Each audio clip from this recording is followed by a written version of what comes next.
안녕하세요. 백두산 금융연구소의 백두산입니다. 10월 5일 화요일 저녁 8시 18분입니다. 어젯밤 미국의 급락에 힘입어서 오늘 아시아장은 그런 하락세를 계속 이어갔습니다. 중국 본토는 휴장이었고요. 그런데 약간의 좀 어떤 변화가 좀 나타나려고 하는 것 같기도 합니다. 개인적으로 일단 하방을 바라보는 제 입장에서는 약간 좀 불안한 생각도 좀 다시 좀 들고 있고요. 아니면은 뭐 어떤 단기 바닥의 가능성 이런 것도 좀 보이는 것 같고 해서 하여튼 오늘 그런 이야기를 좀 드려보도록 하겠습니다. 오늘 일단 장중에 뭐 특별한 뉴스 같은 건 없었고요. 오늘 일본 2%, 뭐 한국 1.8% 정도 이렇게 하락 마감을 했는데요. 일단 뭐 그림을 좀 살펴보자고요. 일단 아시아 증시 중에서 일본 같은 경우는 오늘 뭐 2.1% 하락 마감을 했는데 지금 내용을 보시면 장중에 뭐 거의 3% 4% 가까이 빠졌다가 올라왔거든요. 그래서 일본 같은 경우는 지금 보시면 굉장히 중요한 어떤 지지선들이 빽빽하게 모여있는 자리 부근까지 내려와서 여기서 변동성을 폭발시켰습니다. 제 생각에는 이런 자리, 그러니까 만약에 이제 일본 증시가 아래로 더 간다라고 하더라도 솔직히 이런 자리에서는 무조건 한번 쉬어 가줘야 되는 게 맞다라고 봅니다. 여기서 쉬지 않고 곧바로 폭락을 더 이어간다.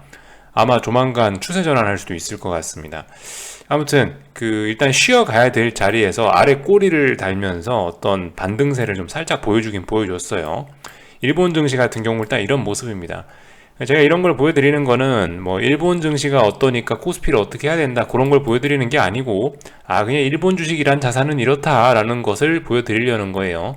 근데 요즘 이런 자산들이 대부분 어떤 이 동조화 경향들이 있기 때문에 뭐 물론 한국 따로 중국 따로 미국 따로 일본 따로 가긴 하지만은 그래도 어떤 이런 하락 시의 반등이라든가 이런 타이밍은 비슷하게 겹쳐질 수 있기 때문에 오늘 이런 모습들이 오늘 일본 증시에서 나타났던 이러한 경향들이 동시에 뭐 한국이라든가 여러 군데서 좀 보이는 것 같거든요. 그래서 일단 이런 그림을 좀 보여드리는 거예요.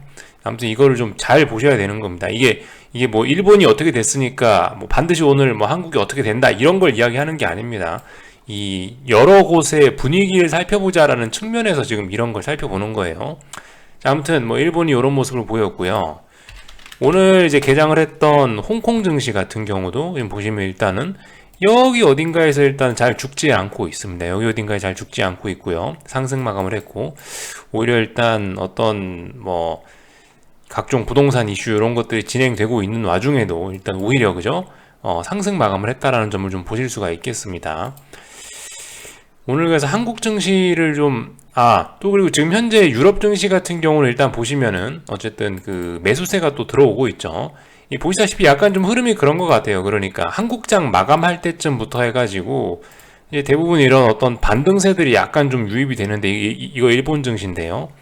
그러니까 아무튼 지금 같은 경우 한국장 마감하고 나서부터는 일단은 어떤 위험자산 매수세가 다시 좀 들어오고 있는 듯한 모습입니다. 지금 보시면은 독일 증시 같은 경우도 그래서 지금 자리가 어디예요? 지금 자리가 여기 직전 저점 자리죠. 직전 저점 자리. 여기 어딘가에서 지금 일단은 버벅하고 있는 이런 모습입니다.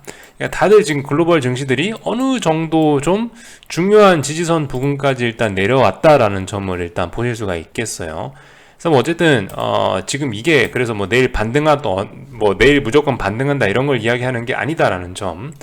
아무튼 말씀을 드리고 전반적으로 일단 중요한 지지선 부근들까지는 거의 다 세계 증시가 내려왔습니다.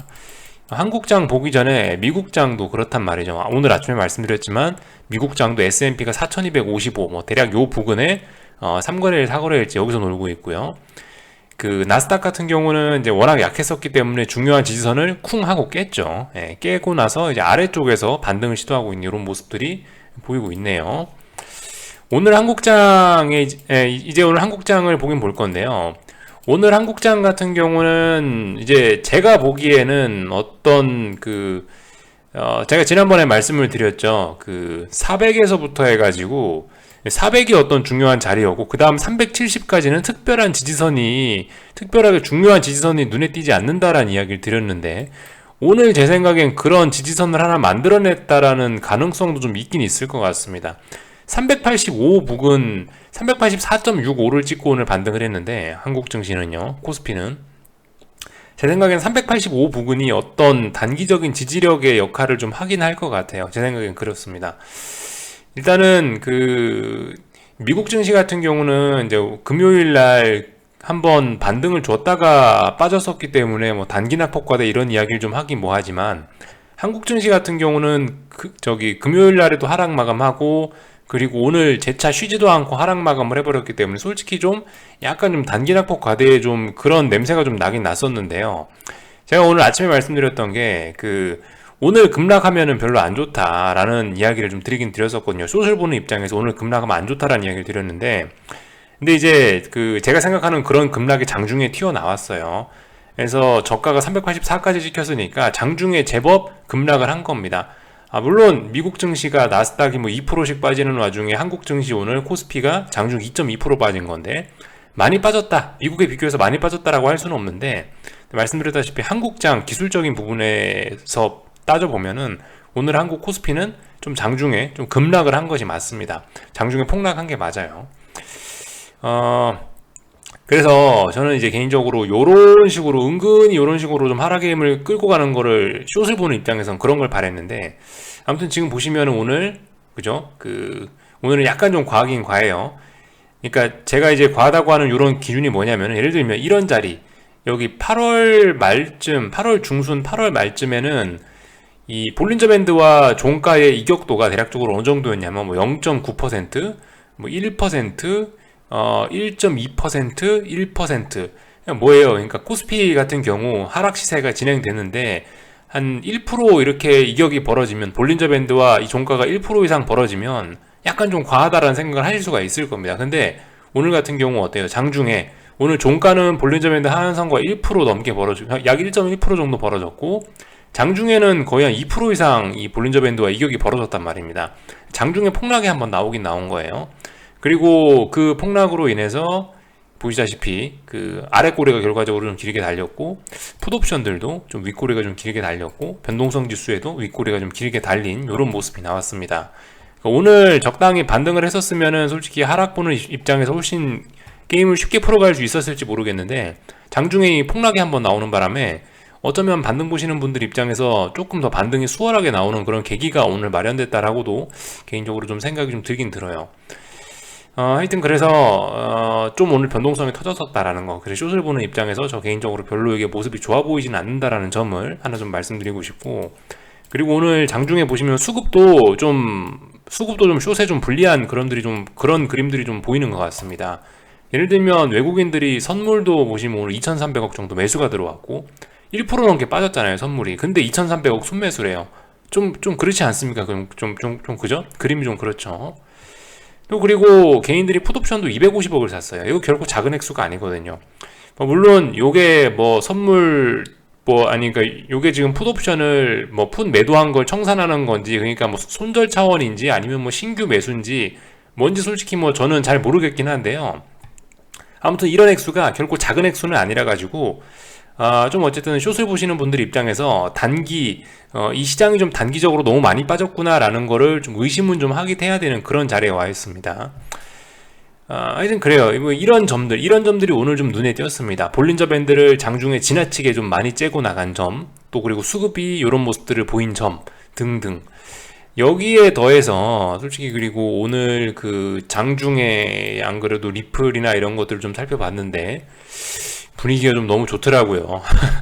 이게 뭐 물론 이런 분위기는 뭐 참고만 하는 거고, 이런 분위기나 이런 거를 객관적으로 수치화 시킬 수가 없기 때문에 좀 약간 어려운 이야기가 좀 될 수도 있긴 한데, 이런 걸 갖고 추측을 한다는 게 어려운 이야기가 될 수도 있긴 한데, 요즘 안 그래도 이 리플을 보고 있으면 너무 분위기가 좀 훈훈하고 좋더라고요. 그리고 막 축하를 한다, 뭐 이렇게 좀 평화로운 분위기가 좀 너무 오래 지속되는 것 같아갖고, 아무튼 좀 개인적으로는 좀 숏을 들고 있는 입장에서 좀 조금 좀 불안하긴 불안합니다. 그래서 아무튼 대응 어떻게 해야 되겠냐? 당연히 추격하면은 절대 안 될 것 같습니다. 더군다나 오늘 분위기상으로도 추격을 하면 안 될 것 같아요. 그래서 반등을 좀 기다려보는 게 좋긴 좋을 것 같은데요. 만약에 내가 이 숏을 더 사고 싶다면 반등을 기다리는 게 좋을 것 같긴 한데요. 말씀드렸다시피 일단 400이 저항입니다. 일단 400이 저항이고요. 전 맥시멈 407 정도까지는 올라올 수는 있다라고 보는 입장이긴 해요. 네, 그런 입장입니다. 근데 이거는 알 수가 없는 거예요. 이거 알 수가 없어. 맥시멈 407까지 올라올 수 있고 400을 넘어서는 안 된다라고 일단 생각을 하고 있는데, 아무튼 요즘 오버슈팅과 언더슈팅이 워낙 많은 상황이기 때문에 제가 뭐 이렇다 저렇다, 무조건 이렇게 된다 저렇게 된다, 어떻게 해야 된다, 무조건 여기 오면 뭐 더 사라, 그런 이야기는 잘 못 드리겠습니다. 그런 부분은 이제 본인이 스스로 대응을 하셔야 되는 부분일 것 같고요. 그걸 알면은 저도 사다 팔았다 하겠죠. 그거 모르니까 저도 그냥 가만히 주구장창 그냥 계속 들고 간다고요. 아무튼 뭐 그렇습니다. 그래서 아무튼 좀 요즘 지금 너무 쇼 쪽으로, 아래쪽으로 너무 분위기가 좋고 마치 내일도 폭락할 것 같고 분위기가 이러니까, 아무튼 근데 좀 주의해야 되긴 되겠다, 숏 보시는 분들이요. 지금 수급은 오히려 숏에 불리한 그림들이 좀 나오고 있다라는 점, 또 그리고 오늘 볼린저밴드 아무튼 째고 중간에 나갔다라는 것도 솔직히 조금 좀 제 눈에는 별로 좋아 보이지는 않는다는 점 좀 강조를 좀 하고 싶었습니다. 하여튼 그래요. 그 요즘 막 분위기가 좀 지나치게 막 좋은 것 같은데, 특히 그렇습니다. 하방 포지션으로 뭐 예를 들어 뭐 내가 돈을 벌었다, 여러분들 이런 얘기는 하면 안 돼요. 그냥 가만히 있어야 됩니다. 그냥 하여튼 뭐 그 내가 뭐 수익을 냈다 한들, 뭐 수익을 내서 기분이 좋다 한들 조금 좀 침울하게 있어야 되고요. 뭐 주변에 주식하는 사람들 많을 거 아닙니까? 그죠? 여러분들 주변에도요. 그런 사람들의 피눈물이 결과적으로 여러분들 계좌로 들어오는 거기 때문에, 그게 이제 그 사람들의 피눈물이 여러분들 수익의 원천이 되는 거기 때문에 그냥 가만히 있어야 돼요. 그냥 좋아도 안 좋은 척, 하여튼 그렇게 좀 조용히 있어야 됩니다. 이게 참 그런 점이 문제긴 해요. 이 숏 포지션은 좋아도 좋은 척 못하고, 기분 안 좋아도 기분 안 좋은 척 못하고 가만히 있어야 됩니다. 하여튼 그냥 그래서 조용히 하루하루 그냥 평상시처럼 주식시장 살짝살짝 지켜보시면서 그냥 평상시처럼 살아가시는 게 가장 좋은 것 같고요. 또 그리고 아무튼 뭐 일부 분들은 뭐 축하하고 뭐 축하한다 뭐 벌써 이런 이야기를 하시는 분들도 계시는데, 아무튼 그 축하의 포인트가 여러분들 잘 잡으셔야 돼요. 뭐 축하한다라는 이야기 할 수도 있어요. 제가 생각한 포지션대로 가니까.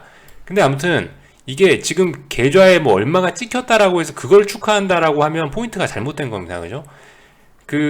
제가 뭐 기분이 좋다, 성취감이 든다, 뭐 이런 거 같은 경우는 제가 이제 계좌에 돈이 많이 찍혀서, 평가 수익이 많이 찍혀서 축하를 하고 기분이 좋은 게 아니고, 이 추세 전환의 가능성이 앞으로 높아진다는 거, 제가 어떤 꿈꾸던 그런 시세들이 나타날 가능성이 높아진다는 게, 그게 이제 기분이 좋고 그런 거지. 계좌에 어쨌든 중요한 거는 제가 말씀드렸다시피 계좌에 찍혀있는 평가 손익, 그거는 내 돈이 아니라고 생각해야 돼요. 그건 없다라고 생각해야 되는 게 맞습니다. 그리고 여러분들 웬만하면 평단가도 잊어버리시고요. 네. 하여튼 그렇게 하는 게 가장 좋을 것 같습니다. 시장에 가는 것만 조용히 쳐다보는 게 가장 좋은 어떤 마음가짐이라고 생각을 합니다. 그래서 뭐 이런 정도 이야기를 드렸고요. 코스닥 시장 같은 경우도 지금 보시면 좀 그래요. 제가 말씀드렸던 직전 저점 자리, 직전 저점 자리가 중요한 중요한 지지력이 될 거 아닙니까? 이 자리입니다. 근데 이 자리까지 거의 다 내려왔죠. 그리고 변동성을 얘도 분명히 폭발시킨 거예요. 그래서 어쨌든 개인적으로 지금 숏에 대한 기대감이 더욱더 높아지는 이런 때 우리가 좀 마음가짐을 다시 한번 정비해야 되지 않겠냐. 더욱더 마음 급해져가지고 여기서 숏을 추격하면은, 아주 그냥 양쪽 싸대기를 다 맞을 수도 있다라는 점을 좀 말씀을 좀 드리고 싶습니다. 그래서 오늘 뭐 사실 특별히 드릴 이야기는 없고요. 맨날 했던 이야기고 심리적인 거를 좀 강조하는 게 좋을 것 같아서 이런 이야기들을 드렸고요. 미국장 이야기 뭐 똑같습니다. 미국장 여러분들 똑같이, 그죠? 금리 봐야 되겠고, 달러 봐야 되겠고, 지지와 저항 살펴봐야 될 거예요. 어디까지 반등 올라올 수 있냐? 몰라요. 모르는데요. 다만 이제 제가 중요하게 생각하는 지지와 저항 라인들이 있을 거 아닙니까? S&P는 4375부근이고요. 나스닥은 14860, 뭐 대충 요 근처입니다. 이런 자리까지 온다 안 온다 몰라요. 근데 대략적으로 이런 자리에 온다면은 어떻게든 뭐 한번 해보는 게 좋겠죠. 뭔가 한번 해보는 게 좋을 거예요. 뭐 요런 이야기들 드리면 될 것 같고, 아무튼 요즘 세상 돌아가는 분위기가 갑자기 확 바뀌어가지고, 하여튼 그죠? 이 인플레이션에 대한 우려가 계속되고 있다는 점, 그걸 잊으시면 안 되겠습니다. 인플레이션에 대한 우려가 계속되고 있다는 게 우리가 숏패팅을 지속할 수 있는 하나의, 그게 가장 큰 근거예요. 지금 뭐 코로나가 어쩌고 저쩌고 해서 뭐가 어쩌고 저쩌고, 뭐 중국의 전력난 때문에 주식이 빠지고 이런 게 아닙니다. 결과적으로 이 모든 문제의 핵심은 미국 통화정책의 변화, 그거에 대해서 베팅을 하는 겁니다. 결과적으로 같은 이야기죠. 뭐 인플레 우려가 나니까 뭐예요? 앞으로 긴축이 더 강해질 거다라는 이야기가 나오는 거고, 긴축이 더 강해지면 뭐 그에 대한 결과로 장기물 금리가 오른다, 장단기 금리 차가 뭐 벌어진다, 이런 것들. 금리가 오르면 또 생각할 수 있는 게 나스닥 시장이 박살날 수 있다라는 거. 대략적으로 이제 이런 시나리오를 지금 머릿속에 넣어놔야 돼. 이게 제일 중요한 어떤 악재가 되는 거지. 그 외의 것들은 핵심이 아닌 것 같습니다. 지금 핵심은 요거. 어떤 긴축, 인플레 이런 것인 것 같습니다. 제가 하여튼 그래서 뭐 요런 것 정도만 좀 말씀을 드렸고요. 지지와 저항 체크하면서 지금 이제 중요한 어떤 저항에 다가왔을 때나 뭘 한번 해야 될 것 같아요. 그래서 뭐 요런 이야기들을 드렸고요. 일희일비 할 거 없이 하여튼 계속 구경만 좀 해보도록 하겠습니다. 그래서 특별히 더 뭐 드릴 이야기는 없는 것 같고, 여기쯤에서 마치도록 하겠습니다. 궁금한 거 리플 남겨주시고요. 내일 아침에 뵙도록 하겠습니다.